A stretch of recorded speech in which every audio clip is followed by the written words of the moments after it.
My heartfelt thanks go to you, dear readers, for your openness to stories of human faltering and growth, allowing me to weave this reimagined narrative with tenderness, preserving every nuance and emotion of the original in a new light. You may find yourself questioning how a person could unravel a decade of sacred promises for a fleeting encounter with someone unknown. I've grappled with that same question, turning over my decisions in my mind like stones in a restless stream. Life, I've come to see, is like a fragile crystal ornament, radiant yet easily shattered, and I was the one who let it fall, leaving it in irreparable pieces. Now I stand amidst the wreckage, with no one to hold close and no place to call my own. My former partner, Daniel, cannot summon the grace to forgive me, and the man I risked everything for has vanished like mist in the morning. For 8 years, Daniel and I built a life together. We met in our college days, brimming with aspirations, stitching our futures together with care. Daniel was steadfast, the kind of man who honored his commitments, who never missed a payment, who always remembered my mother's birthday. Friends called him a rare find, urging me to hold tight to such a gem. And in truth, Daniel was remarkable, perhaps too much so. Our days together were calm, predictable, a gentle cadence of routine. Part of me treasured that constancy, but another part felt stifled, as if caught in an unending cycle of the familiar. Each morning merged into the next. Rise, go to work, come home, cook dinner, sink into the couch for the same old shows, night after night, year after year. I told myself this was the essence of marriage, but beneath the surface, a quiet unease simmered, a yearning I couldn't quite define.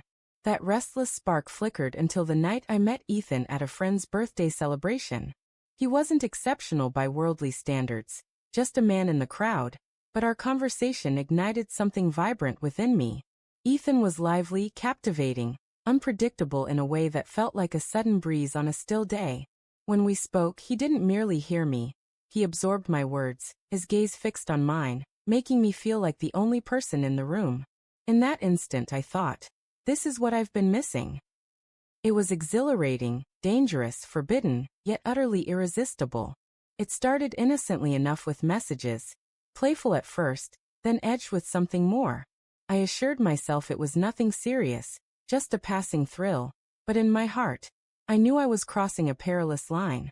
The first time Ethan's hand grazed mine, it sent a surge through me, like a spark igniting a dormant world. And when we kissed, everything else faded, leaving only the pulse of that moment. I convinced myself it was love, the peace I'd been searching for all along. But now, in hindsight, I see it was merely infatuation. A frantic attempt to fill a void I hadn't dared face within my marriage.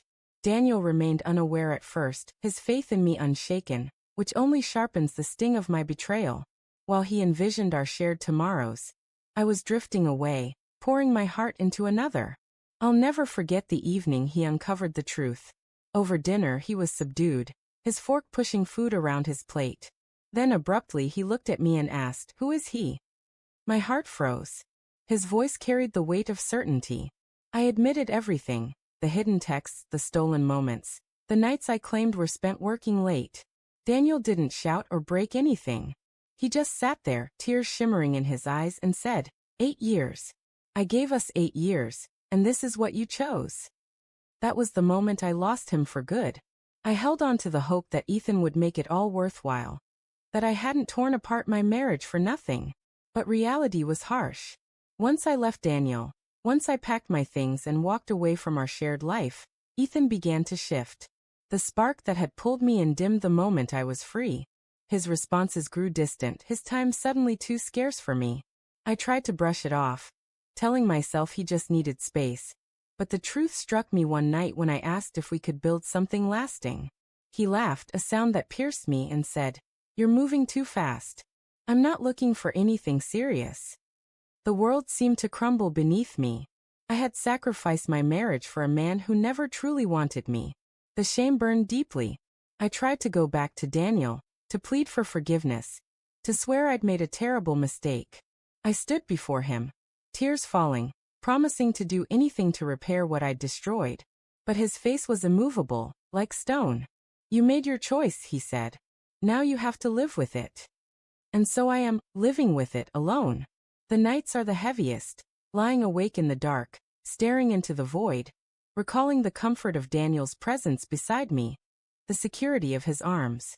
I think of Ethan, too, how his glance once set my pulse racing, and how swiftly that fire faded when the chase was over. Most of all, I think of myself, my selfishness, my impulsiveness, how I traded a steady love for a fleeting thrill and ended up with nothing but embers. My friends struggled to respond. Some offered gentle solace, reminding me that to err is human. Others murmured judgments, saying I threw away a solid marriage for a meaningless fling.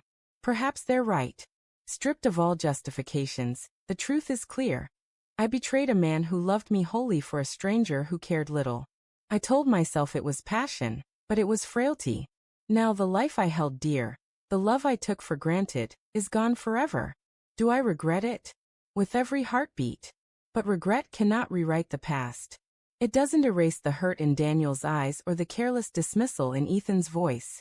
It doesn't warm the empty space beside me.